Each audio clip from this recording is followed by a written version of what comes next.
4 अंकामध्ये असेल, किती अंकामध्ये 4. सगळ्यांनी करायची गरज नाही, मी सांगतो पण ही रोलिंग लक्षात ठेवा.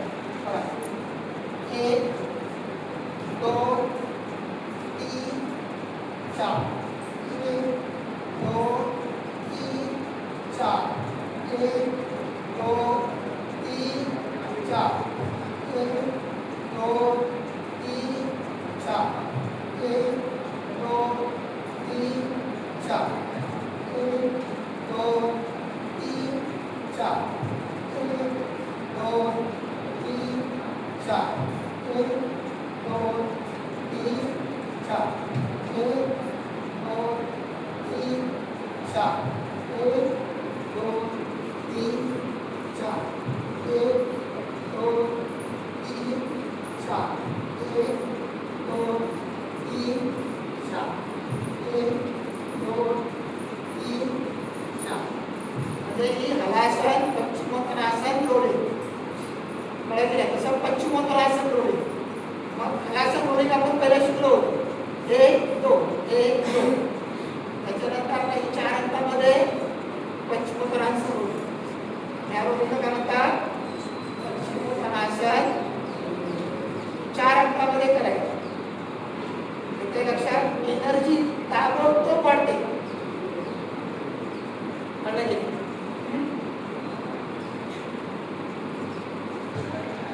की नाही? खाली जातो वरती येतं, ब्लड खालीवर खालीवर खालीवर सगळं हलत असतं. कळलं की नाही? मग मी काय म्हटलं, कुठलीही क्रिया आहे ना आपल्याला शिकताना थोडासा त्रास होणार. कळलं? चला आता आपण एक ट्राय करूया. सगळ्यांनी पाय तिकडे करा, डोकं तिकडे. चला कारण का आता तुम्हाला थोडंसं हल्लं पाहिजे, सगळं लवचिक झालं पाहिजे, तरच तुम्ही पुढे जाणार.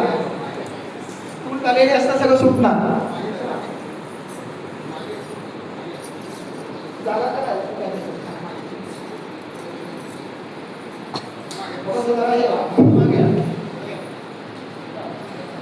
बसा बसा बसा. काय एक थोडीशी आयडिया द्या लक्षात घ्या. खाली जातो ना जेव्हा आपण खाली तेव्हा श्वास सोडायचा, ॲटोमॅटिक वरती येतो ना तेव्हा श्वास येतो, परत खाली जातो तेव्हा श्वास सोडतो, परत वरती येतो, श्वास भरला जातो. बरं, खाली गेला श्वास सुटला, पोट खाली गेलं, परत वरती आला श्वास भरला, परत खाली गेला श्वास सुटला, परत वरती आला ऑटोमॅटिक श्वास भरला जातो. कळलं की नाही? त्याच्यामुळे ऍक्टिव्ह पणा लगेच येतो पोटामध्ये. ठीक आहे? चला सावधान. तर एक नाही बसून, हा बसून बसून जाईल, बसून बसा बसा. 1 2 3. चला 1 2 3 4. तुम्ही चालू द्या.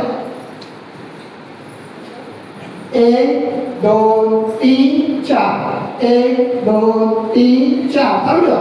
तुम्हीच काउंटिंग करा. बघा आता कळेल आपल्याला की हा चालू द्या. हा तरी करा.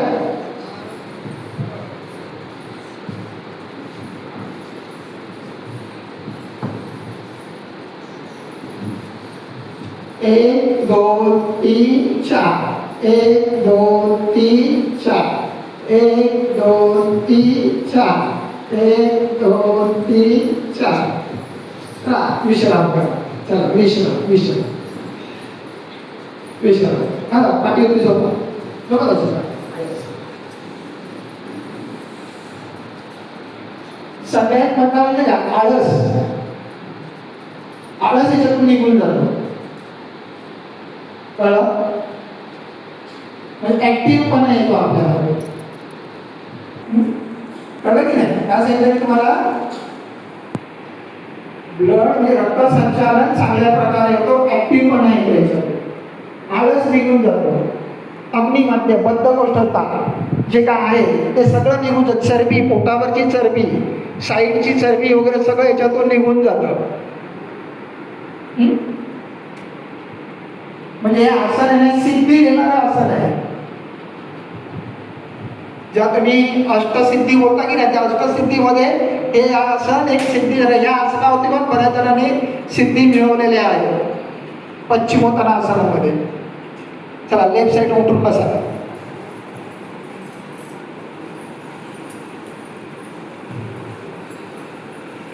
हे थोडंसं एनर्जेटिक वाटतं बघा, दुखते कंबर पण एनर्जेटिक वाटतं.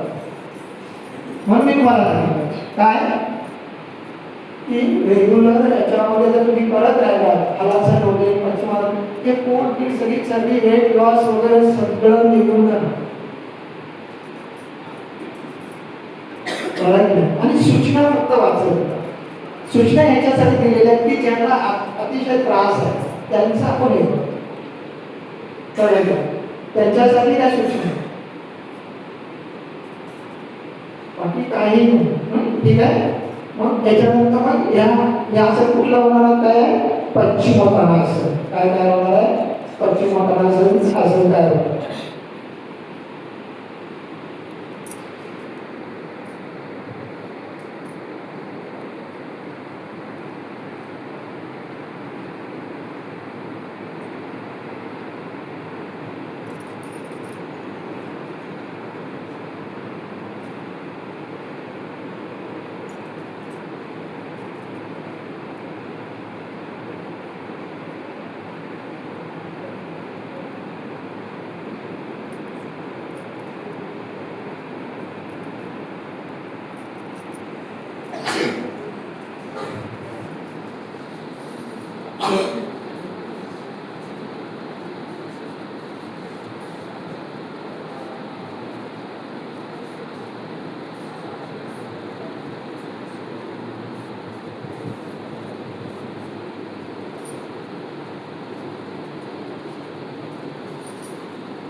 त्याच्यामध्ये जेवढं तुम्ही राहील ना काय म्हटलं सिद्धी प्राप्त होतं त्याच्यातून.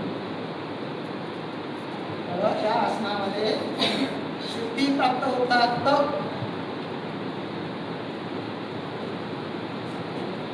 ऋषीमुनीचं ते नाव माहिती नाही, त्याने या आसनामध्ये पूर्ण सिद्धी प्राप्त करून घेतली.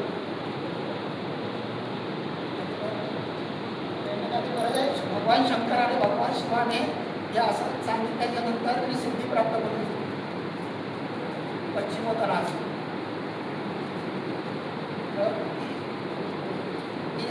त्या जाण्याच्या पद्धती वगैरे आम्ही सगळं वेगवेगळं करत असतो. पण एवढं नाही आलं, इथे ठेवा, या ना हळूहळू इथे ठेवा. इथे नाही पकडायला आलं, केव्हा येणार पकडायला, ह्या रोलिंगने येणार. मग ही चरबी जी आहे ना, हे पोट आहे ना कमी होतं.